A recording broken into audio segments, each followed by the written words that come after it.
Growing up in Lagos, right, I always wanted to become a video game dev. And one of the companies I always wanted to work for just because I enjoyed the games they played, the games they made, such as Prince of Persia, Assassin's Creed, was Ubisoft. Assassin's Creed is one of those games when it came out in the PS3 era, this was back in, I think, 06, 07, that really introduced a new mechanic of social stealth system and just being an assassin, which felt like a cool thing to do. And at some point in time, Ubisoft also used that template of how they made the Assassin's Creed games into every other Ubisoft open world game, which is why you can see the continuous cycle of games that feel formulaic. You have the same format in Far Cry, you have the same format in Assassin's Creed, you have the same format in new Ghost Recon games with Wildlands and I think Breakpoint. And then it came to a point where the Ubisoft titles weren't the same. The Ubisoft titles felt formulaic. The Ubisoft titles felt like, oh, this is just the same old, we played this before. But then every now and then, Ubisoft does this thing where they give a team, like a AA budget to actually make a game that's not the Ubisoft format. We saw it in a game like Immortals Phoenix Rising. I was seeing another game like Prince of Persia: The Lost Crown. And with these games represented it represented something new, and it represented something I've been talking about when it comes to these massive AAA companies. And it has to do with being able to create games that aren't in your normal system or your normal agenda. So games that are different, games that pique the interest and the creativity of your devs and actually does something great. Prince of Persia: The Lost Crown is probably one of the best games that's come out this year. I know it came out early, so a lot of people didn't play it, and pretty much because of the marketing and the whole controversy with, oh,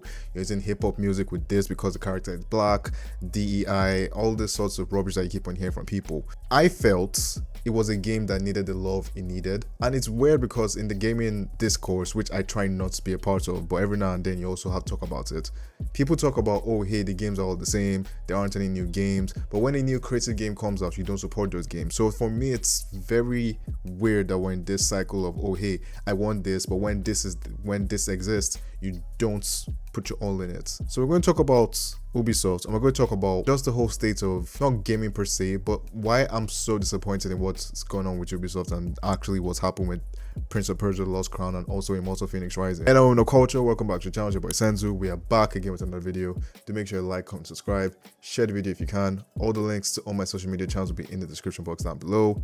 Thanks for watching, comment and subscribe. Without further ado, let's head into the video. So yeah, I did a whole spiel and a whole introduction about just how Ubisoft is moving, and this is going to be like a very candid video. I don't have a script or anything, but it's weird because we're in this situation where Ubisoft is a company that we know the type of games they make. We know what to expect from Ubisoft. We're expecting Assassin's Creed, we're expecting a Tom Clancy, we're expecting a live service game, we're expecting a formulaic game that follows the same templates. We saw it in Star Wars Outlaws, we saw it in Avatar, and we're going to see it again in Assassin's Creed.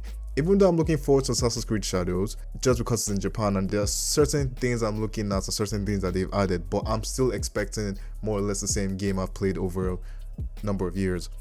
But then when you have a game like Prince of Persia: The Lost Crown, you had a game like Immortals Phoenix Rising, you put these games out, but you then hinder these games by releasing them exclusively only on Uplay for PC. You don't market these games as much as they should.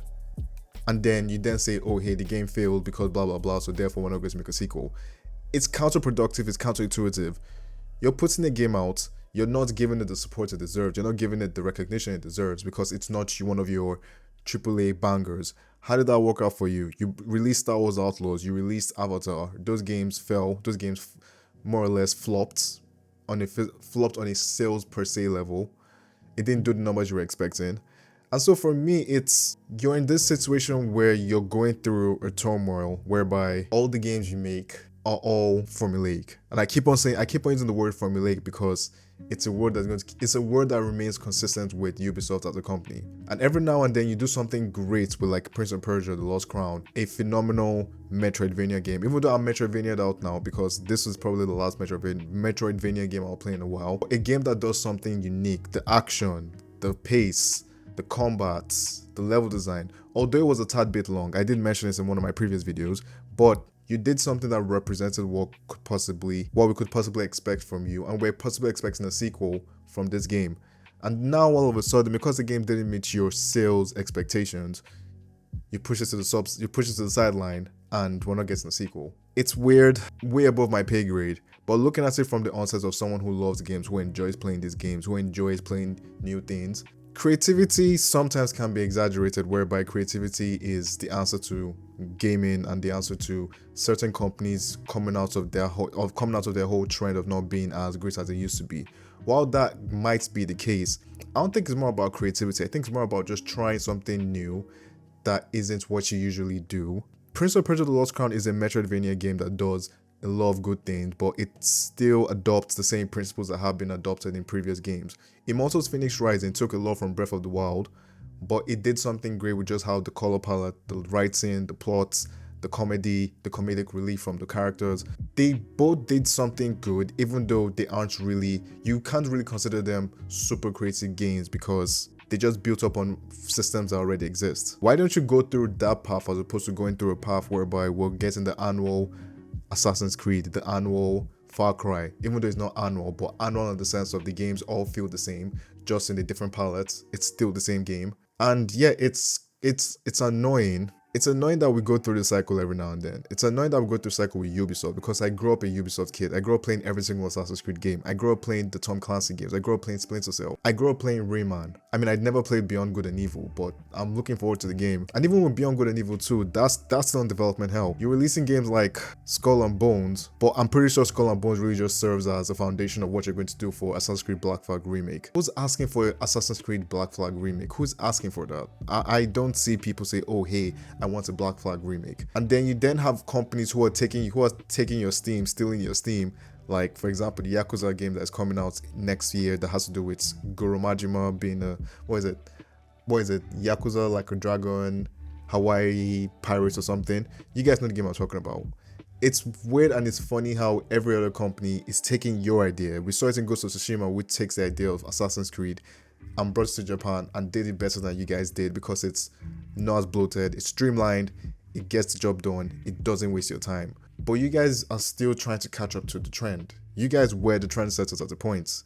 Now it just feels like you're putting your developers in a situation where you're not giving them the best. You're not putting your best foot forward to support them. It's more about, oh hey, profits, shareholders, how can we do this? How can we make a big bang open world RPG game?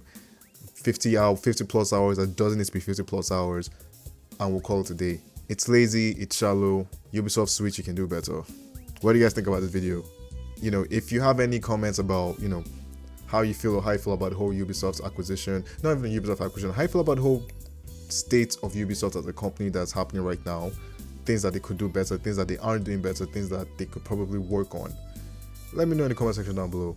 Thank you guys for watching the video. Hope to hear from you soon. Peace out.